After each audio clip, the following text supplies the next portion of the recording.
And so a week later, I had a very detailed story. A month later, it was like a movie in my mind.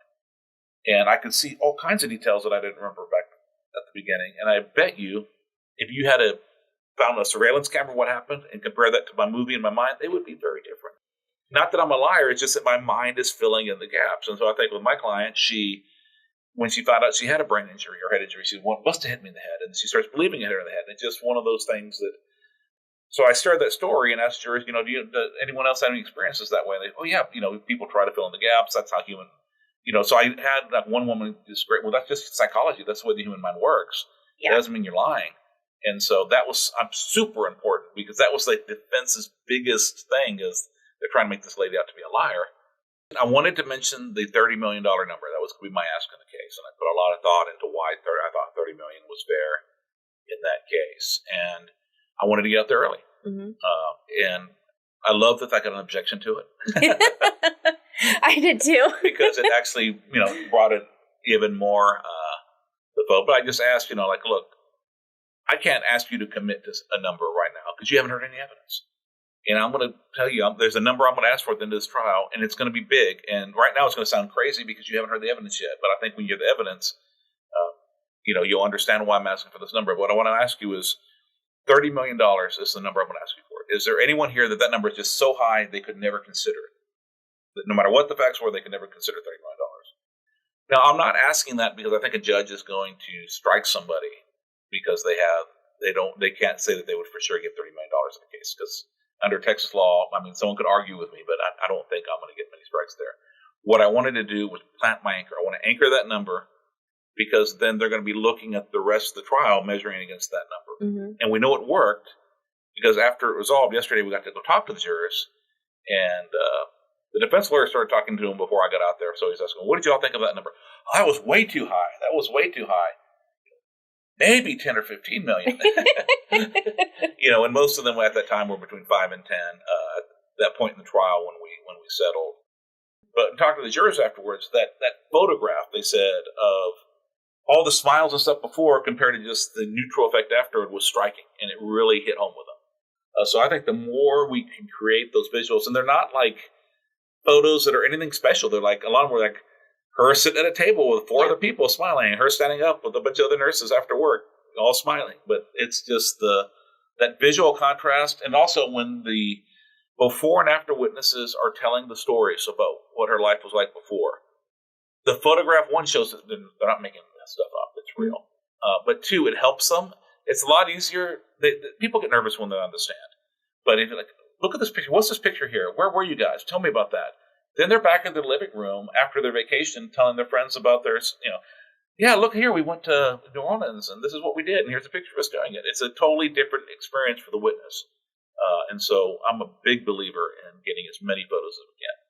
And I told her earlier in the week, I said, look, if we settle this case, I don't want you to say, I'll settle the case. I want you to say, I'm so happy that I want to hug you. I said, that's if you give me a big hug, I know I've done my job right. And so, I went to go meet her at the lobby of the hotel where she was staying. And she comes up to me, and she's all smiles. She hugs me, and she hugs me again, and she signs it, and she hugs me again. She says, I've never seen so many zeros when she talked about the number. And so then I felt really good. Yeah. And I felt really good until we talked to the jurors afterwards. And then they mentioned, that most of them were between $5 and $10 million at the time. And I'm not going to reveal what the settlement was because it's confidential, but I had a little bit of seller's remorse at that point. But I also have to remember that was at that pinpoint in time and trial. She hadn't testified yet. They had brought up all the inconsistencies yet. But also I hadn't gotten to cross-examine their witnesses yet. And I think they're experts. And I do think I add value when I show that the defense brings deception and is trying to pull the jury through their so-called, I call them paid opinion witnesses. They call them experts, but I don't think they're experts in anything other than lying to jurors in court. But that's a whole nother story for another day. So I don't know. The client's happy, the referring lawyer's happy. So I'm okay with it. I'm not unhappy about it, mm-hmm. But the fun part was trying the case. The settlement's secondary. Yeah. But I am going to have to over-communicate with people that haven't done it with me because it's not fair to have psychic abilities as a job requirement. Yes. And to make that come full circle, I think that also applies to the people in your office too, because we have employees here in the office who haven't been to trial yet with you or with Sonia, and we had to over communicate with them as well about what it is that you each want. So for anyone who's listening and has new employees in your office, don't forget that they haven't been through this with you yet. And it takes some time for them to know what it is that you want on your exhibits or how you want things set up in your notebooks. Yeah, and scheduling, and the fact that the trial's set to start October 4th does not mean you're going to put an expert on October 4th, and you can't tell all your experts to be available October 4th. That didn't happen in this trial, but it's happened in other cases where a paralegal didn't know. Mm-hmm. Just told everyone to be available that day. We're only picking a jury that day, and so you have to go, plan out who's going to go where and when. And I was impressed with him. He was a gentleman. He fought hard. He was a gentleman, but he was also very effective.